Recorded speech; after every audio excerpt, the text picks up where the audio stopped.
ஆத்மாங்கிறதுக்கு என்ன அர்த்தம் சொல்கிறீங்க? என்ன காரணத்தில் மனிதர்களுக்கு ஆத்மா இருக்குது, பறவைகளுக்கு விலங்குகளுக்கெல்லாம் ஆத்மா இல்லை அப்படின்னு சொன்னால், மனுஷன் படிக்கிறான், மனுஷன் எழுதுகிறான், பறவையால் படிக்க முடியல, விலங்கால் பேச முடியல அப்படின்லாம் சில காரணங்கள் சொல்கிறாங்க. இப்போது அவங்க இந்த இடத்துல ஒரு சின்ன குழப்பம் அடைகிறாங்க. ஆத்மாவுக்கும் அறிவுக்கும் இடையில் ஒரு குழப்பம் அடைகிறாங்க. அறிவுங்கிற வார்த்தையை யூஸ் பண்ண வேண்டிய இடத்துல ஆத்மாங்கிற வார்த்தையை யூஸ் பண்ணுறாங்க. இப்போ படிக்கிறது எழுதுறதுங்கிறது அறிவின் செயல். அந்த அறிவு இல்லைங்கிறதுக்காக ஒரு பறவைக்கு விலங்குக்கு ஆத்மா இல்லைன்னு சொல்ல முடியாது. இப்போது விலங்குகளில் சில உத்தமமான குணங்கள்லாம் பார்க்குறோம். விலங்குகளுக்கு குடும்பம் இருக்குது, பறவைகளுக்கு குடும்பம் இருக்குது, தாய் பாசம் இருக்குது, பேரண்டல் கேர்ன்னு சொல்லுவாங்களே, தந்தை பாசம் இருக்குது. நாய்கள் நன்றி உணர்வை காட்டுது.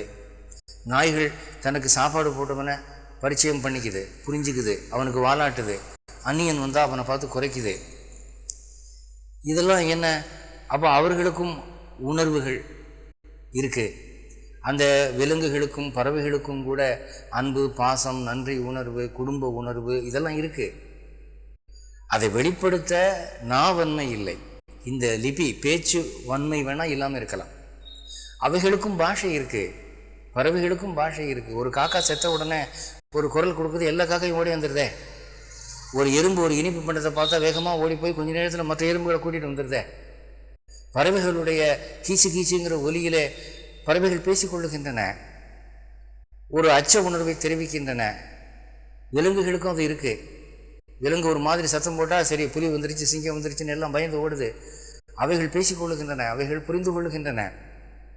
அதனால் நமக்கு இருக்கிற அளவு ஒரு வெளிப்பாடான அறிவு நிலை இல்லாமல் இருக்கலாமே தவிர அவைகளுக்கெல்லாம் ஆத்மா இல்லைன்னு சொல்ல முடியுமா? இப்போ மனிதர்களுக்கெல்லாம் ஆத்மா இருக்குன்னு ஒத்துக்கிறீங்களே. இப்போ நான் ஒரு கேள்வி கேட்குறேன். மனுஷனில் பைத்தியக்காரன் இருக்கான்ல, இப்போ பைத்தியக்காரனுக்கு அறிவு குழம்பி போச்சு. இப்போ நீங்கள் அறிவைத்தான் ஆத்மான்னு சொல்ல வர்றீங்க. விலங்குகளுக்கு படிக்க தெரியல, எழுத தெரியல, பேச தெரியல, பகுத்தறிவு இல்லை, அதனால் அதுங்களுக்கு ஆத்மா இல்லைன்னா, ஒரு பைத்தியக்காரனுக்கு ஒழுங்காக படிக்க தெரியாது, முறைப்படி பேச தெரியாது, ஒழுங்கான காரியங்கள் செய்ய மாட்டான், ஏறக்குறைய விலங்கு மாதிரி தான் நடந்துக்குவான். இப்போ அவனுக்கு ஆத்மா இருக்கா இல்லையா? பைத்தியக்காரனுக்கு ஆத்மா இருக்கா இல்லையா? அவனுக்கு குழம்பி போனது அறிவா, இல்லை ஆத்மாவே பறந்து போச்சுன்னு அர்த்தமா? அப்போ பைத்தியக்காரனுக்கெல்லாம் ஆத்மா இல்லைன்னு அர்த்தமாயிடுமா? இது ஒரு கேள்வி. கடவுளுடைய படைப்பிலே பிறவி பைத்தியக்காரர்கள் இருக்கிறார்கள், அறிவுடையவர்களாக பிறந்து பைத்தியங்களாக மாறியவர்கள் இருக்கிறார்கள். இவங்களுக்கெல்லாம் ஆத்மா இருக்கா இல்லையா? வைதிக மதம் என்ன சொல்லுது? இவர்களும் ஆத்மாக்கள் தான். ஒரு குறிப்பிட்ட பாவ வினையினாலே, கர்ம வினையினாலே அறிவு குழம்பி போயிருக்கிறார்கள். அவர்கள் இறக்கும் நிலையிலே கடந்த காலத்திலே அவர்கள் பைத்தியமாக இருந்ததை உணர்ந்து, ஆகா நம்ம பண்ணின பாவத்தினுடைய பயன் என்று வருந்தி இனி பாவம் செய்யக்கூடாது என்று ஒரு துணிவுக்கு வருகிறார்கள் அப்படின்னு வேத மதம் சொல்லுது. அடுத்தாப்புல இந்த விலங்கு சரீரம் எதுக்காக பகவான் கொடுக்குறாருன்னு நீங்கள் கேட்கலாம். ஒரு ஆத்மா பல ஜென்மங்கள் எடுக்கும்போது ஒவ்வொரு ஜென்மாவிலும் சில அனுபவங்கள் அடைக்கின்றன. ஆத்மா ரொம்ப கீழ் நிலையிலே அஞ்ஞானம் மூடி கிடக்கிற நிலைமையிலே இருக்கிற போது அந்த ஆத்மாவை காப்பாற்றணுங்கிறதுக்காக பகவான் என்ன பண்ணுறான்? அதுக்கு பல்வேறு அனுபவங்களை கொடுத்து கொஞ்சம் கொஞ்சமாக அதுக்கு கருணை, நல்ல பண்பு, ஆத்ம ஞானம் இவை வர வேண்டும் என்று நினைக்கிறான். அதுக்கு தான் பல சரீரங்கள் கொடுக்குறான். இந்த பறவை சரீரம், விலங்கு சரீரங்கள் இருக்கிற போது பிற விலங்குகளால் துன்பப்படுத்தப்படுதல்னா என்ன அப்படிங்கிற ஒரு அனுபவத்தை அடையுது. அந்த ஆத்மாக்கள் கூட இந்த அனுபவ அறிவை அடைவதற்காக இந்த உலகம் என்ற பள்ளிக்கூடத்திலே பிறந்திருக்கின்றன. பல கோடி ஜென்மங்கள் இப்படி தாண்டும் போது, மனித சரீரம் அடைகிற போது அந்த விலங்கு பறவை சரீரங்களில் நிறைய அனுபவங்களை அடைஞ்சு முடிஞ்சதுனால தான் மனிதன், அவன் எவ்வளவு மூடனாக இருந்தால் கூட பார்க்கலாம், விலங்குகள் மேலே இறக்கப்படக்கூடிய ஒரு பண்பை ஓரளவாவது அடைகிறான். காட்டுக்கு வேட்டைக்கு போனானா ஒருத்தன், அப்போ சில முயல் குட்டியை பிடிச்சிட்டு வந்தானா. அந்த முயல் குட்டியை அவன் பிடிச்சிட்டு வரும்போது தாய் முயல் அவன் முன்னால் விழுந்து கும்பிட்டு கிடந்ததான், அந்த குட்டியை விட்டுடுன்னு.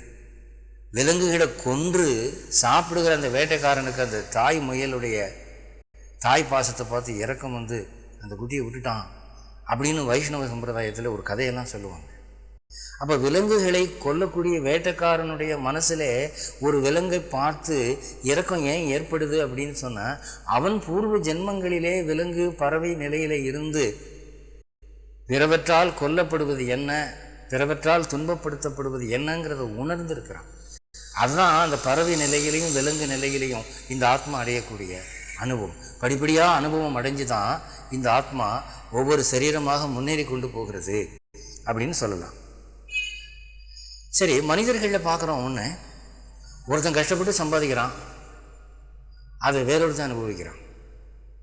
ஒரு தகப்பன் கஷ்டப்பட்டு சம்பாதிக்கிறான், மகன் அதை ஜாலியாக அனுபவிக்கிறான்.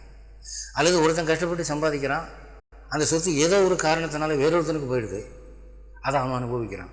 இதுக்கு என்ன காரணம் அப்படின்னு கேட்டால், இதுக்கு தான் மறுபிறவின்னு ஒன்று உண்டு. இவன் செய்த வினை, உழைக்காமலே பணம் வந்து சேரணுங்கிற புண்ணியம் அவனுக்கு இருக்குது, உழைச்சாலும் அனுபவிக்க முடியாதுங்கிற பாவம் இவனுக்கு இருக்குது. இதெல்லாம் பூர்வ ஜென்ம கணக்கு என்று வைதிக மதம் சொல்லுகிறது. அப்போ உழைக்க ஒருவன் அனுபவிக்க ஒருவன் என்கிற விதி இந்த ஒரு நியாயப்படி தான் செல்லும். கடவுளை நீங்கள் ஒத்துக்கிட்டீங்கன்னா இதுதான் அமைதி. அப்படி இல்லைன்னு சொன்னால் நீங்கள் சமுதாயத்தை குறை சொல்லிக்கிட்டு இருக்கணும், சமுதாய அமைப்பு சரியில்லை, அதனால தான் ஒருத்தன் உழைக்கிறான் ஒருத்தன் அனுபவிக்கிறான் அப்படின்னு குறை சொல்லிக்கிட்டு இருக்கணும். இறைவன் ஒருத்தன் இருக்கிறான் அப்படின்னு ஒத்துக்கொண்டால் இந்த மாதிரி சில சிக்கலான பிரச்சனைகள் வரத்தான் செய்யும். அடுத்தாப்புல அருளாளர்கள் மகான்கள் தோன்றுவதை பார்க்குறோம். சில குடும்பங்களில் அருளாளர்கள் தோன்றுகிறார்கள், மகான்கள் தோன்றுகிறார்கள். இப்போ வைஷ்ணவத்தில் ராமானுஜர், வேதாந்த தேசிகர், ஆழ்வார்கள் பார்க்குறோம். சைவத்தில் நாயன்மார்கள் பார்க்குறோம். ராமலிங்க சுவாமிகள்னு ஒருத்தர் பிறந்தார். சித்தர்கள் பிறக்கிறார்கள், மகான்கள் பிறக்கிறார்கள். இவங்க எல்லா குடும்பங்களையும் பிறக்கிறது இல்லை, சில குடும்பங்களில் மட்டும்தான் பிறக்கிறாங்க. அந்த மகான்களுடைய பெற்றோர்களை யாருன்னு விசாரித்து பார்த்தீங்கன்னா, இந்த மகான்கள் பிறப்பதற்கு காரணமான ஒரு வாழ்க்கை வாழ்ந்தவர்களாக அவர்கள் இருக்கிறார்கள். இப்போ இந்த மகான்கள் சில குடும்பங்களிலே தோன்றுவதற்கு அவர்கள் அதற்கான பிராப்தம் உள்ளவர்களாக இருக்கிறார்கள். ஒரு மகானை பெற்றெடுப்பதற்கு உரிய புண்ணியம் உடையவர்களாக அவர்கள் இருக்கிறார்கள். சில கொலைகாரர்களை பெற்றெடுப்பதற்கு, சில குற்றவாளிகளை பெற்றெடுப்பதற்கு காரணமான கர்மா உள்ளவர்களாக சில பெற்றோர்கள் இருக்கிறார்கள். அதை பார்க்குறோம் நம்ம. அதுக்கப்புறம் சில பேர் கேட்குறாங்க, இந்த பூர்வ ஜென்மம் புனர்ஜென்மம் முற்பிறவி பிற்பிறவி எல்லாம் உண்மைன்னு சொன்னால் போன ஜென்மத்தில் நடந்தது நமக்கு ஞாபகம் இருக்கணும்ல அப்படின்னு கேட்குறாங்க. இதுக்கு ரெண்டு பதில் சொல்லலாம். ஒன்று, இந்த ஜென்மத்திலேயே நாம் குழந்தையாக இருந்தபோது நடந்த சம்பவம்லாம் நமக்கு ஞாபகம் இருக்கிறது இல்லை, மறந்து போகும். ஒரு ஜட்டி போடாத வயசில், சின்ன வயசில் நம்ம ஓடி தெரிஞ்சதெல்லாம் நமக்கு ஞாபகம் இருக்கா? கீழே விழுந்ததெல்லாம் ஞாபகம் இருக்குதா? மழையில் பேசுகிறதெல்லாம் ஞாபகம் இருக்கா? ரொம்ப வேணாம், ஒரு வருஷத்துக்கு முன்னால் இதே மாதம் இதே தேதியில் நம்ம என்ன குழம்பு சாப்பிட்டோன்னு கேட்டால் நமக்கு ஞாபகம் இல்லை. இந்த ஜென்மத்திலேயே காலம் செல்ல செல்ல மறந்து போகும். அப்படி இருக்கிற போது போன ஜென்ம நினைவு ஏன் இல்லைன்னு கேட்குறது சரியில்லை. இது ஒரு காரணம். இன்னொன்று, பூர்வ ஜென்ம நினைவு இருக்குன்னு வச்சுக்குவோம். போன ஜென்மத்தில் நான் என்னவா பிறந்திருந்தேன், எந்த ஊரில் பிறந்திருந்தேன், யாரோட வாழ்ந்திருந்தேங்கிறதெல்லாம் எனக்கு இப்போ நினைவு இருந்தால், எல்லாருக்குமே இப்படி நினைவு இருக்குதுன்னு வச்சுக்கோங்க, என்ன ஆகும் தெரியுமா? உலகத்தில் ஒரே குழப்பந்தான்.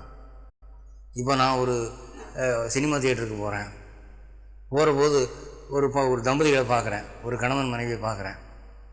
அப்போ நான் என்ன நினைக்கிறேன், இப்போ போன ஜென்மத்தில் எனக்கு மனைவியாக இருந்தவ